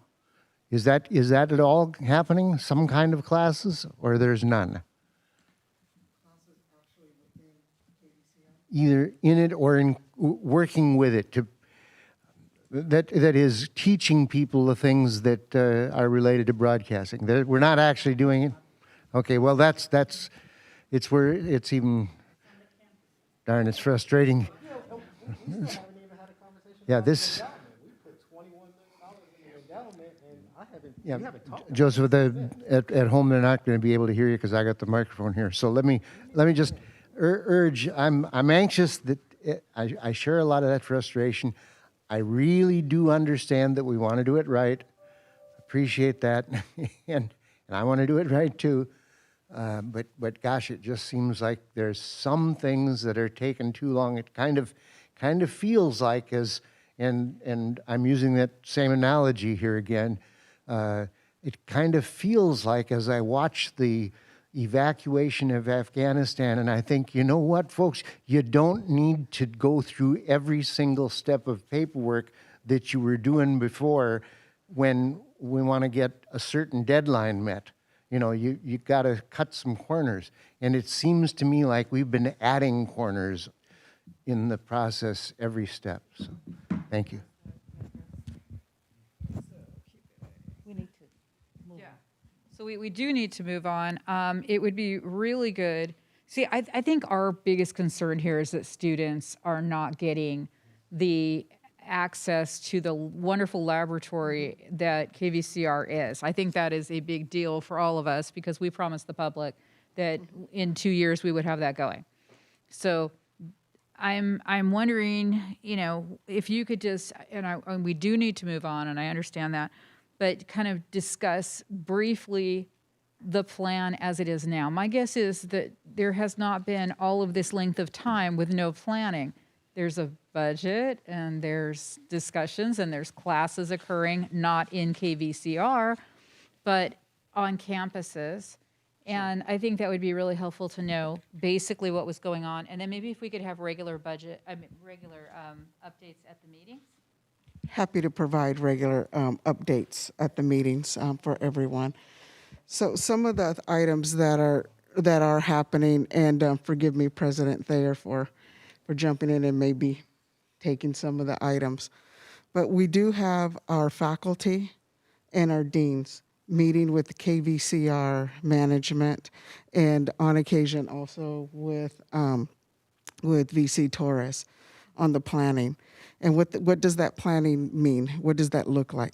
It means talking about the types of curriculum that we need to develop that under the roof of KVCR that it can sustain, right? Taking a look at all of the equipment that's been purchased over the past few years. How do we utilize that? How do we get students hands-on with that? So the faculty, the deans, the vice presidents, and the executive vice chancellor have been meeting on a regular basis to talk about those things. And I know that this is indeed happening, although I'm not in those meetings per se, because just yesterday, maybe the day before, I was doing a community presentation, and some folks from the community that were brought in to talk about programming and what they can do and how they're going to incorporate students into that. They came up and told me about the meeting that they had and how excited they are. So that's the type of conversations that are happening right now. The meetings, they're also talking about budget. What does it mean to incorporate this type of curriculum?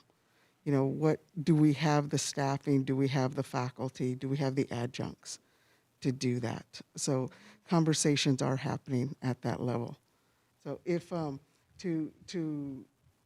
think that's a great idea to have a regular monthly or bi-monthly updates on what's happening in KVCR. I'm hopeful that by providing that, it would make the board a little more comfortable with the progress that's going on and with the progress of kind of stopping the monetary bleed, right? How we're going to address that, that's one. And the other, how are we implementing students and giving them real-world experience in KVCR? Those are our two priorities with KVCR, and that's what we've been working on. So.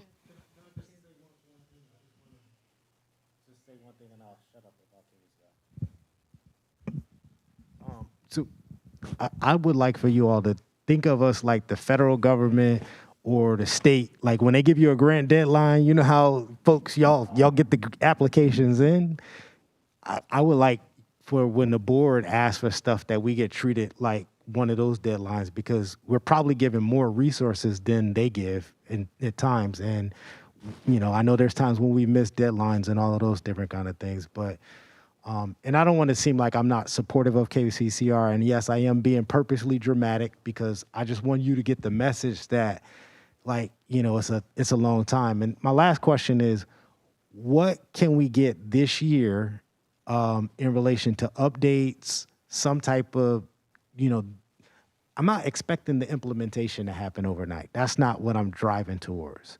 But the reason why I'm so uncomfortable with KVCR is because, I've asked for cash flow statements, never received them. I just don't feel that I have a good bead on what happens at KVCR. I still have community members that don't have a good grasp on how to get content on KVCR. I still get asked those questions, and that's the part that just kind of makes it frustrating that we have this jewel that it feels like no one knows what to do with. We have a $21 million endowment, I think, but I don't know what we're doing with it to support KVCR or what happened to it. And so I just would like for us to have some kind of document. It doesn't have to be complete. It could be updates, just so that the comfort level will just increase. Because right now, I'm just not comfortable when they say I have a fiduciary responsibility of this entity. I don't feel comfortable. But I will support, like how he says, let's move forward, and how she says, I will be supportive, but help me get comfortable, please. We don't need a motion, do we? No, we, May I ask if Dr. Thayer has a comment since? okay, College? okay. Sure, that's great. It's very heavy, yeah. I know. Oh, this is, whoops, big microphone here. And I just want to give some example of some of the student outcomes. I think the conversation is students having access. An example that just occurred, we had New Student Welcome Day last week in person, and there was a video that was created exclusively by students, but our staff was the ones delivering the information. It was presented to the group in the auditorium at Valley College. We mentioned Lucas Cooney has been doing a lot of those type of work with the students, but also that is students getting direct experience of creating this video, the content, and then filming it and producing it for an audience. That just happened this past year. And the previous year, and I was fortunate to participate with students and Professor Cooney, I did a welcome message for the fall semester, and the students were the ones setting me up, creating the environment so I could deliver the message. They were on the microphone, or they were on the cameras. They were doing the setup, making sure everything was coordinated appropriately. So I just wanted to share a couple of examples of students getting the hands-on experience. And the most recent was this past week when they were able to actually produce a video that then the new students who've been on campus for the first time got to see, and it was totally produced by students.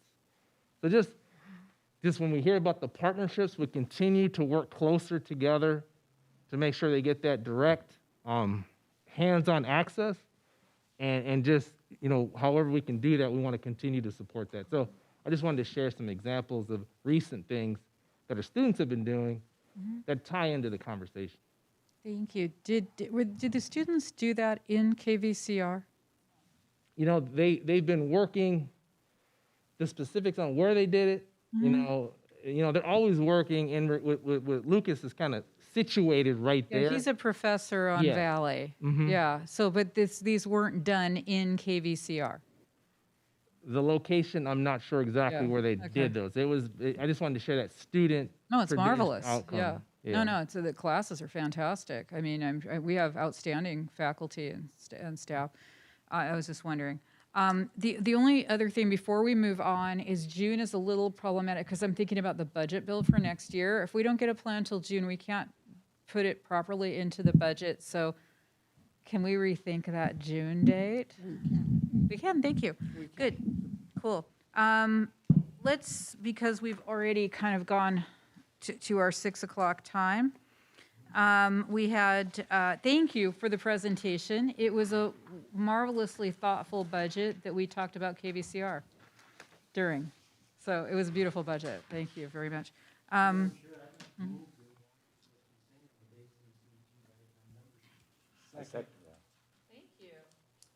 Is there any discussion? Well, I had a good discussion with him, and I didn't realize that if you become a lifetime member, that he gets to be invited. That was really important for him. Yes. Even though he's going to have a. Yeah. Even though it's symbolic, but he still wants to participate, not necessarily once or 4 times a month, but this is only maybe 2 or 3 times a year. He wants to be active, and I think that would be very appropriate as well, to be able to do whatever we can to help him out. So we've got a motion and a second, and it's, my notes say take vote by roll call. It has to be a roll call vote? We're all in the same place? It does not have to be a roll call vote. Thank you very much. All in favor? Aye. Any opposed? Okay, thank you. Then it is unanimous. Moving on, members of the Board Finance Committee. Can I have a motion and a second so we can talk about it? Thank you. Second? Thank you. Any discussion? We need an additional member with the resignation of Dr. Singer. He was on the Finance Committee, so we need somebody to take his place. Otherwise, we'll only have 2 people. Right.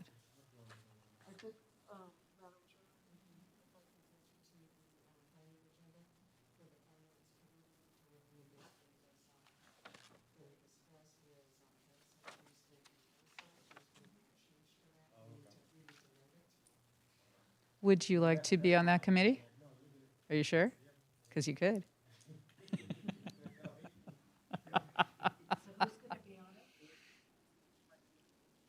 Harrison, Houston, and Vericel.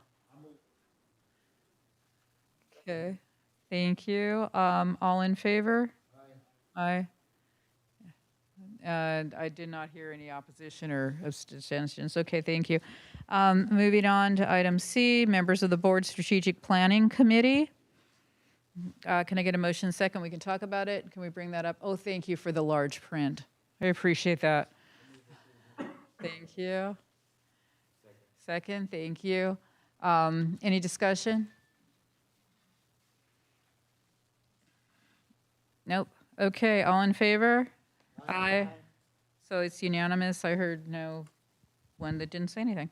Okay, and then the timeline for the provisional appointment process, item D. I want to call to your attention the last page of the board packet, page 19 on the proposal timeline. We are amending number 2 from September 30th to September 29th, and on number 3, we're amending the date from October 1 to September 30th. So that is the updated one. And are there any issues with that? So can I get a motion and a second to discuss? Thank you. Can I get a second? Second. Thank you. Any discussion? No. Oh, yeah.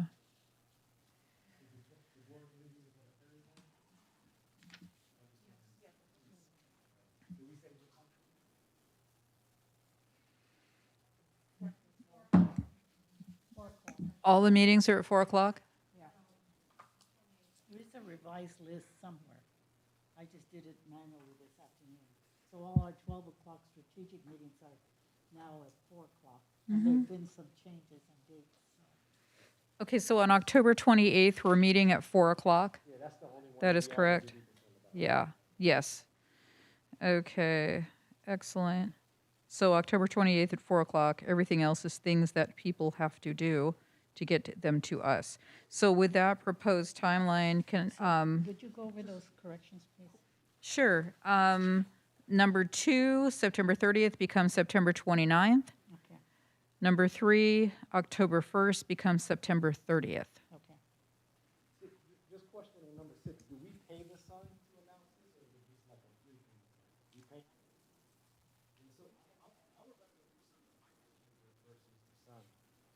Like, how do we get resources to some of the smaller newspapers? I would assume we'd send a press release.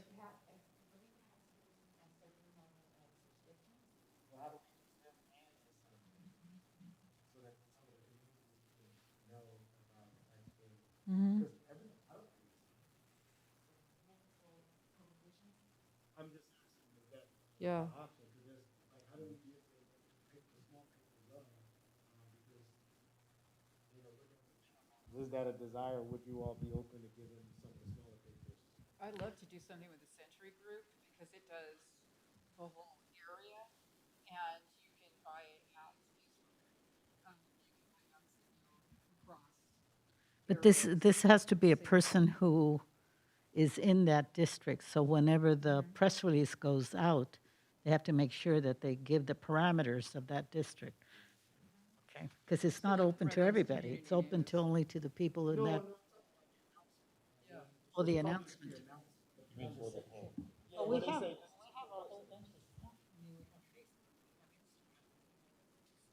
We have press releases. Yeah.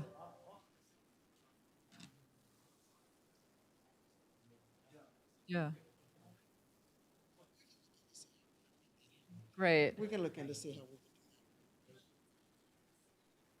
The Redlands Community News. Yeah. Whatever's in.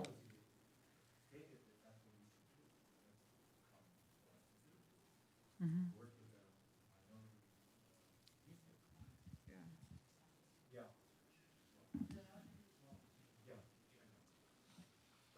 Okay. So with that understanding, that we would love to see that, we have a motion and a second. We've heard discussion in regards to the appointment process, provisional appointment process timeline. Colleagues, how do you vote? All in favor? Aye. Opposed, same sign. No, I didn't hear anybody. Okay, good. So that passes as well. I thank everyone for being here.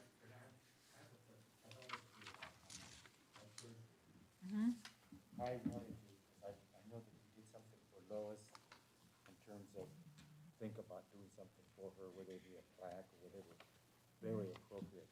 I would also like to recommend that we look at, and I can bring in information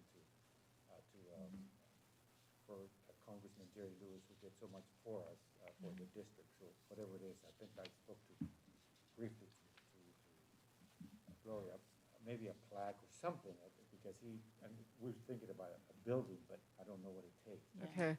We're Well, gonna have the committee look at that, even before this, yeah. looking at that, so I like to do nothing. Right.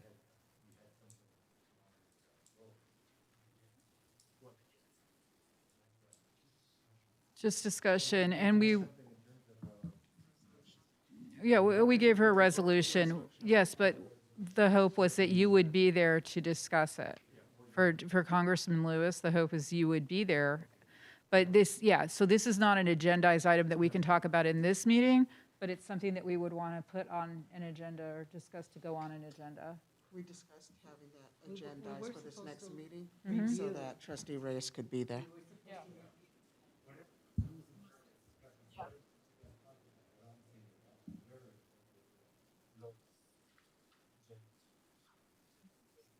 Might want to close the meeting if the Yeah. discussion's going to continue. So we're not, we'll talk about that later, but I want to adjourn this meeting and announce that the next board meeting is a business meeting on September 9th, 2021 at 4 p.m. here in the boardroom at 550 East Hospitality. Thank you, everyone, for all your hard work.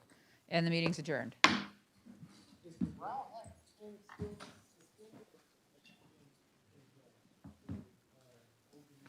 Thank you. Thank you.